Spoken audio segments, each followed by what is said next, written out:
지금 이게 이것 때문에 오른다는 게 아니고 요게 선행이 좀 되면은 괜찮아질 만한 키가 있고 요것 때문에 최근에 더 크게 움직여요. 일단은 뭐가 있었냐면은 트럼프 취임하고 함께 어떻게 움직였어요? 얘네 2차 전지하고 친환경 애들 급락했죠. 첫날. 왜 급락했어요? 갑자기 EV 맨데이트 이즈고 하고던 그 다음에 파리 기후 협정 탈퇴하니까 갑자기 급락해.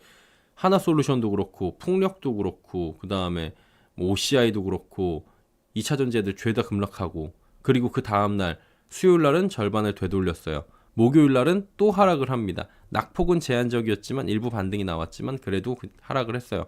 이게 뭐예요 지금? 고작 3일이긴 하지만 오락가락하고 있습니다. 그리고 그 전까지도 나왔던 재료로 계속 밀리고 있고 여전히 저점 부근에서 크게 벗어나진 못했어요. 그러니까 투자자들의 답답함은 커지고 있어가지고 오죽하면 절 잡고선 어떻게 하냐고 자꾸 이렇게 해결책을 달라고 하는데 해결책은 제가 드릴 수 있는 부분의 영역은 아니지만 이렇게 분석을 해드릴 수가 있어가지고 가지고 오는 거예요. 근본적으로 이 섹터는 트럼프가 당선되는 순간 정책 수혜를 받긴 좀 어려워요. 그럼 정책 수혜를 받는 그 많은 애들하고 봤을 때는 소외가 되는 거죠. 주도주로 거듭나기는 불가능한 건 아닌데 어려워요. 아직까지는. 그렇다면 최근의 반등은 왜 자꾸 하려고 하는지를 체크해야 되고 그 다음에 반등을 하다가 갑자기 하락을 했다 다시 올라 이럴 때 그 안에 어떤 흐름들이 있고 핵심이 무엇인지를 꼼꼼하게 체크해가지고 걔를 보면서 투자 포인트를 삼아서 여기서 잘라낼 것인지 아니면 여기서 물을 탈지 아니면 여기서 신규로 그 새로 들어가실 분들 들어갈지 아니면 요 정도에서 지금 나는 내려올 건지 체크를 해야 된다는 거죠. 화요일날 급락한 뒤에 수요일날 요런 기사가 나왔었죠. IRA 법안 통해지 불가능하다. 안도렐리 한 거예요. 이 기사가 전하는 내용은 그냥 우리가 알고 있던 그거예요. IRA 폐기가 쉽지 않다. 상하원을 해야 되고 이거는 그다음 배터리 벨트가 있고 똑같아요. 우리가 알고 있던 거하고. 그럼에도 기사를 확인을 시켜주니까 낙폭과대 이야기가 나오고 기술적 반동도 수요일 날은 나왔었던 겁니다. LG엔솔 제외한 주요 기업들의 실적 중요하죠. 이거 언제 나와요? 1월 24일 금요일 오늘 나옵니다. 삼성 SDI, LG엔솔 확정 실적 나옵니다. 4분기 근데 좋을까요? 안 좋아요. 4분기가 거의 최악일 겁니다. 4분기 아니면 내년 1분기가 최악이다. 둘 중에 하나인데 아마 내년 1분기가 되지 않을까라고 시장은 보는 경향이 있긴 하지만 4분기면 더 좋고요. 그래서 이걸 확인이 좀 필요한 거예요. 그동안에 이제 조금 좀 꿈틀꿈틀 됐던 거는 증권사의 뷰가 좀 달라지기 시작한 건 고무적이었다라고 이거는 짚어드린 적이 있었어요. 미래에셋증권에서 먼저 이야기를 하면서 에코프로 BM이 1분기에 바닥을 찍을 거다. 그리고 적자가 유진투자증권에는 적자가 1분기까지 지속이 되고 2분기에 반등할 것이다. 미래에셋증권은 1분기에 반등할 것이다. 어쨌든 기간은 좀 다르긴 하지만 반등할 것이다라는 흑자 전환을 할 것이다라는 기조가 나왔고 바닥을 찍을 것이다라는 기대감들이 올라왔던 거죠. 결국 실적은 큰 틀에서 보자면 어차피 이번 주에 그 실적이랑 컨콜의 확인이 필요하다는 거고 그런 부분이 주가에 들어가는 거는 당연한 거죠. 얘네가 못 가는 대전제는 뭐예요? 정책적인 것도 있지만 실적이 워낙 안 좋으니까 실적이 안 좋은데 어떻게 가? 실적이 안 좋은데 가려면 어떻게 해야 가요? 실적이 적자지만 개선이 되는 게 확실시 된다. 하이닉스가 적자인데도 주가가 반등하기 시작할 때를 생각을 해보시면 딱 나와요. 답은. 그리고 2차 전지뿐만이 아니라 태양광 풍력도 다 같은 흐름이에요. 지금. 얼마 전 짚어드린 대로 태양광은 2차 전지와 다르게 연말부터 꾸준한 상승을 보여갖고 막 저점 대비 40%씩 올라왔잖아요. 그럼 태양광은 그동안 올랐던 이유는 뭐예요? 이거 중국 견제. 뭐 태양광 폴리실리콘 가격이 반등하고 있어요. 손익분기점까지는 못 갔지만은 반등을 했어. 근데 메탈 가격 반등 같은 거예요, 이거는. 그리고 트럼프 대통령의 태양광 지원 정책 유지 기대감. 이거 기대감이에요. 아니라 그러다 갑자기 기대감이 올라와. 그리고 반사이익 기대감인 겁니다. 이 중에서 중요한 건 뭐예요? 반사이익 기대감에 따라서 실질적인 실적 개선에 대한 기대감들이 분명히 있었다는 거죠. 그런데 첫날 중국에 대한 관세 폭탄이나 관세 추가 부과 이야기가 없다 보니까 태양광도 급락하고 2차 전지도 급락을 했던 게 아닌가 첫날 보여지는 거예요. 화요일 날. 중국 관련 반사이익 불확실성은 굉장히 지금 예민하게 받아들여지고 있는 게 아닌가라고 보여지고 있습니다. 미국이 중국에 대해서 관세를 세게 때릴 거라고 사람들은 생각을 하고 있었고 그거에 대해서 구체적인 신호를 좀 보고 싶었는데 생각보다 트럼프가 미적대고 있죠. 중국하고 자꾸 뭔가 얘기를 하고 싶어 협상 카드를 쓰고 싶어 해요. 그러니까 미국의 관세가 생각보다 덜하는 거 아니야? 이런 불안감이 나와요. 어쩌면 중국에 대해서도 관세가 좀 덜하지 않을까? 이런 해석이 일부에서 나온 게 아닐까라고 보여지는 거예요.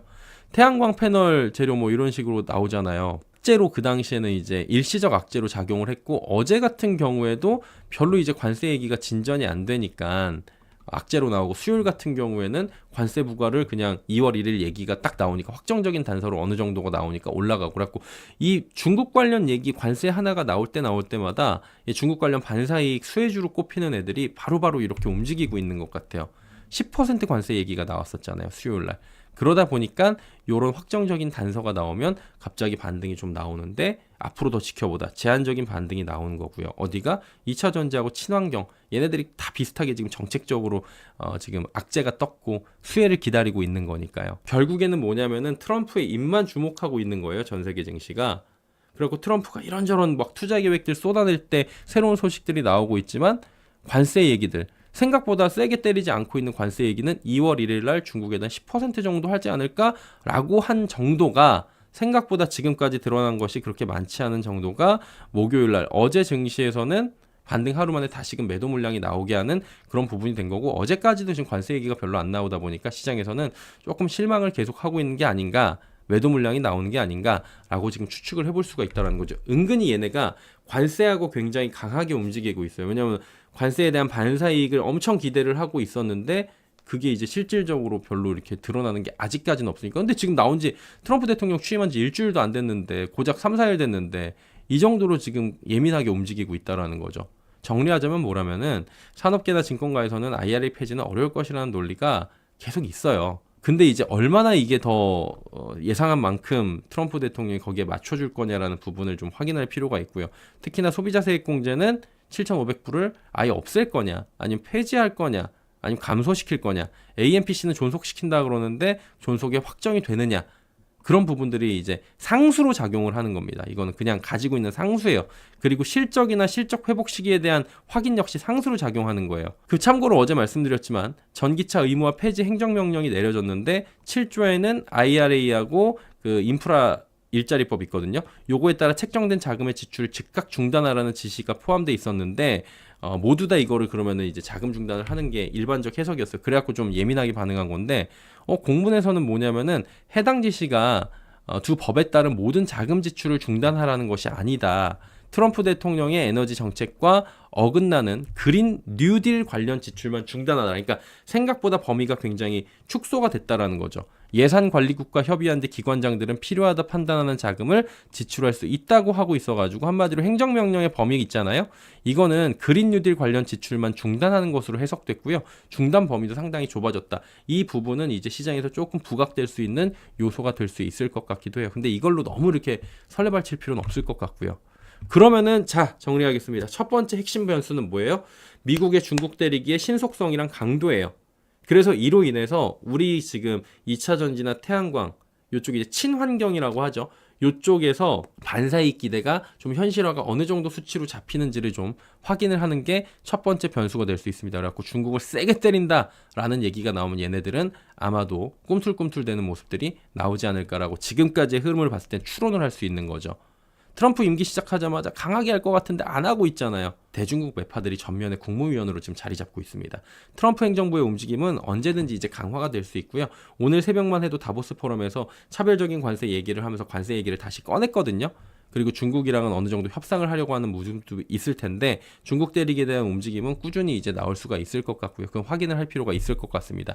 자, 두 번째 핵심 변수는 뭐예요? 두 가지가 있다고 했는데 정부의 지원입니다. 최근 한 가지 나왔던 거는 배터리 살리기에다가 79조 원 투입을 한다라고 했잖아요. 이게 50조 원대였는데 79조 원이고 직접 보조금을 제시를 하는 부분까지도 나오고 있어요. 왜? 직접 보조금은 이제 중국 같은 경우 CATL 한 기업에다가 지금 1조가 넘게 쏟아붓고 있고 공식적으로 나온 것만, 그리고 토요타 같은 경우에도 일본 정부에서 1조 넘게 보조금을 직접적으로 제시를 하고 있는데 우리나라는 어떤 기업도 정부에서 보조금을 직접적으로 받는 게 없고 세액공제 범위도 불투명하고 정부의 이런 기간산업 살리기에 대한 여러 가지 혜택들이 없는 상황이어갖고 업계가 어려움에 처해있고 거기다가 대외 변수에 의해 갖고 더 어려워지고 있어요. 그런데 요걸 보시면 79조 원 플러스 알파로 해갖고 뭐가 나왔냐면은 한국판 IRA 조세특별법 개정안을 발의가 됐다. 구원투수 역할이 될 거다라고 했어요. 이게 뭐냐면은 지난 22일 조세특례 제한법 일부 개정안 법률안이 발의가 됐습니다. 이게 수요일 날이고요. 배터리 제조 국가 전략 기술에 대한 투자 세액 공제를 기존 법인세 공제 방식에서 직접 현금 환급을 하거나 제3자 양도 방식으로 보완을 한 거예요.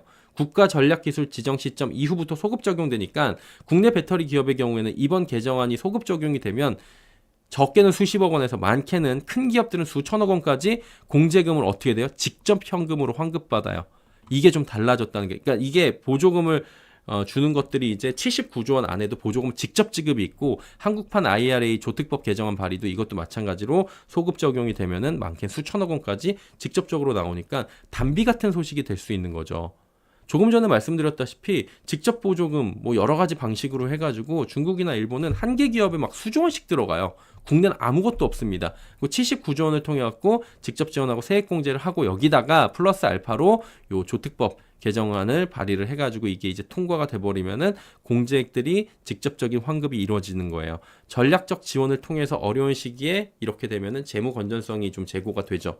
인재 채용을 못하고 있거나 아니면 그 기술력을 발전을 못 시키는 여러 가지 어려움이 있을 수 있는데 기술 개발을 이어갈 수 있어요. 그러면 캐즘이 끝나게 되면 이제 시장이 부흥이 왔을 때 더 크게 작용을 할 수 있는 거죠. 그리고 광물이나 자원 개발에 대한 이 투자도 적극적으로 가져갈 수 있겠죠. 왜냐면 하던 거 계속 해가지고 특히 광물 기업이나 소재 기업들 같은 경우에는 직접적으로 보상받을 길이 별로 없었는데, 얘네들은 직접적으로 이런 식으로 나오게 되면 우리가 가던 길을 더 가가지고 우리가 전반적으로 이제 수직 계열화나 밸류체인이나 이런 것들을 만드는데 도움을 받을 수가 있다라는 거예요. 여기서 가장 결정적인 건 뭐냐면은 없던 게 생겼다는 겁니다. 항상 중요한 건 정책은 뭐냐면은 있던 걸 강화시키는 거나 있던 거를 다른 방식으로 바꾸는 게 아니라 없던 게 새로 생겨버리게 되면 이거는 없던 게 생기는 거니까 주가에는 호재가 될 수 있다라는 거죠. 산업적으로도 호재고요. 결론은 그럼 뭐냐? 복합적으로 얽혀있는 상황 속에서 기대가 될 만한 상황, 즉 주가가 오를 만한 이유가 직접적으로 나와야 됩니다. 얘네들은. 대전제는 뭐예요? 얘네들은 트럼프 행정부에서 친환경이나 2차 전지, 태양광, 풍력 이런 애들 전반적으로 봤을 때 친환경으로 일컬어지는 애들은 주도주가 되기가 상당히 어렵습니다. 매우 몹시 어렵습니다. 그렇기 때문에 이걸 제외하고 주가가 올라갈 만한 여러 가지 기타 이유들을 찾아야 돼요. 그럼 반사이익을 찾거나 아니면 직접 지원이나 이런 것들. 고무적인 거는 정부 정책은 뭐 규모가 어마어마하진 않지만 가동되기 시작되고 이게 통과가 돼가지고 좀 빨리빨리 돼야 된다는 거.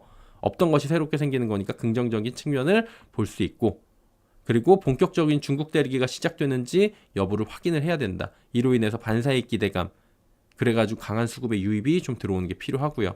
세 번째는 뭐냐면 오늘 LG엔솔 활정 실적 나옵니다. 삼성 SDI 뭐 실적 나오고 이후에는 포스코, 에코프로 뭐 이런 애들이 이제 LNF 쭉 나오겠죠. 그래가지고 얘네들을 통해 갖고 방향성, 메탈 가격 이런 것들을 확인을 하면 될 것으로 보여지고 있습니다. 자, 그리고 한 가지를 더 봐야 되는 게 오늘 새벽 이게 1시 막 요때 나온 건데 다보스 포럼에서 한 거예요. 트럼프는 국가별 다른 관세를 시사하고 미국에서 제품 안 만들면 관세, 그 다음에 내가 신종 녹색 사기를 끝냈다라는 얘기들이 나오고 있습니다. 연설을 한 거고요. 관세 압박에 들어갔습니다. 정확한 수위는 안 나왔는데 미국에서 제품 안 만들면 안 된다 그러잖아요. 차별적 관세를 시사한 만큼 어쨌든 간에 중국 쪽에도 여러 가지 이제 강도가 높아질 수 있다라는 부분들도 우리가 한번 잘 봐야 되는 거죠. 기대보다는 잘 보세요, 이거를. 중국 전기차주들은 요 얘기 나오고선 미국에서 또 일제히 하락을 했습니다. 그리고 이날 모두 발언에서 신종 녹색 사기를 내가 끝냈다. 그 스캠 뭐 어쩌고저쩌고 했는데 바이든 친환경 정책을 비판한 거거든요. 근데 구체적으로 보면은 이거는 기존에 있던 거하고 똑같아요. 발언이. 더 강해진 어조는 없어요. 근데 이제 취임을 하고 나서도 더 강해진 어조가 없으니까 태양광이나 일부 전기차나 이런 친환경 쪽이 오히려 이 얘기가 나오고 상승을 했어요.